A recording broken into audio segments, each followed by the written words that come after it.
जहां हमारा नौजवान नौकरी के लिए दर दर भटक रहा है, परेशान है, सरकारी नौकरी नहीं मिल रही, आरक्षण के साथ खिलवाड़ कर रहे हैं। और मैं कहना चाहता हूं, जो लोग आरक्षण के साथ खिलवाड़ कर रहे हैं, चाहे वो काशी के प्रत्याशी हों और चाहे आपके घोसी के प्रत्याशी हों, जो आरक्षण के साथ खिलवाड़ कर रहे हैं उनको इस बार जनता छोड़ेगी नहीं, उन्हें सबक सिखाने का काम करेगी। इसलिए अपने नौजवानों कह के जा रहे हैं कि जो 30 लाख सरकारी नौकरियां खाली हैं उनको सही तरीके से आरक्षण की व्यवस्था लागू कर करके उन्हें पूरी की पूरी नौकरी देने का काम होगा। वहीं हमारे शिक्षक होंगे, शिक्षा मित्र होंगे, हमारे जो हमारी आशा कार्यकर्ता हैं, जो हमारी आंगनवाड़ी है, उनकी हमेशा मांग रही है कि उनका मानदेय बढ़ाया जाए, उनको भी सुविधाएं मिलें। तो हम भरोसा दिलाते हैं कि उनको भी सुविधा देने का काम करेंगे, उनका भी मानदेय बढ़ाएंगे। जहां मानदेय उनका बढ़ेगा वहीं हमारी मनरेगा की मजदूरी को भी हम लोग प्रतिदिन 450 कर करके अपने मजदूर भाइयों की मदद करने का काम करेंगे। इसलिए मदद करो सब लोग, मदद करोगे सब लोग।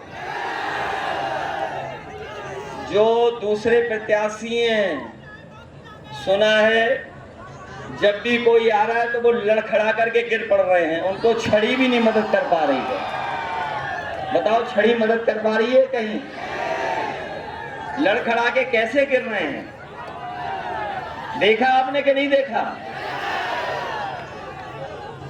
और सुना है मैंने, कभी हम लोगों ने गुरु लोगों के सामने उठक बैठक की होगी।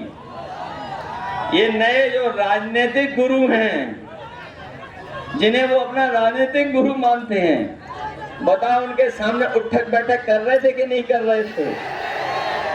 बताओ, जो वोट डलने से पहले उठक बैठक कर रहे हो, तो बताओ बाद में कितनी उठक बैठक करेंगे ये लोग? इसलिए सावधान हो के नहीं हो।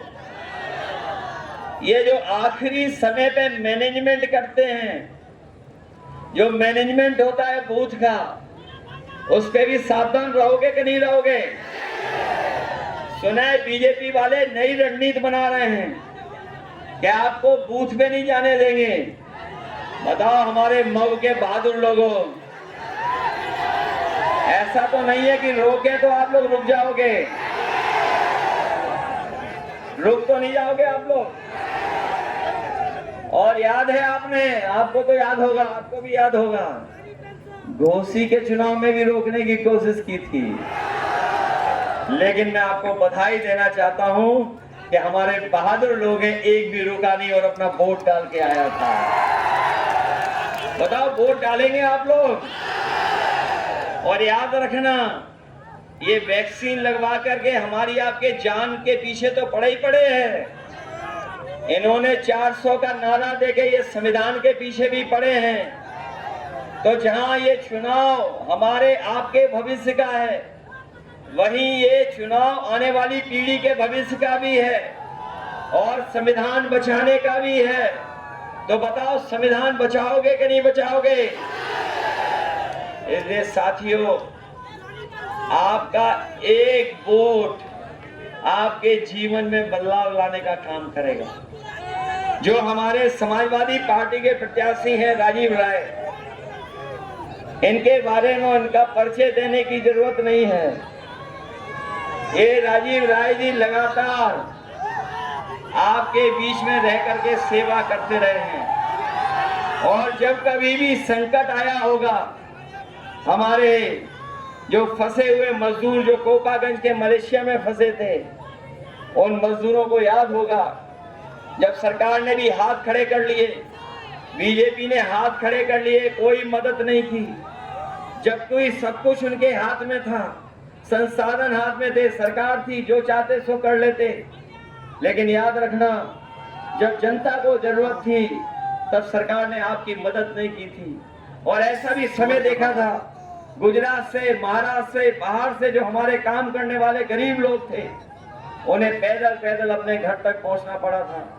उस समय अगर किसी ने मलेशिया से मजदूरों को बुला करके और पूरे कोरोना काल में जो सहयोग और मदद करने का काम किया, दवाई से लेकर के सुविधा अगर किसी ने की थी तो राजीव राय करते रहे थे, लगातार आपकी मदद करते रहे।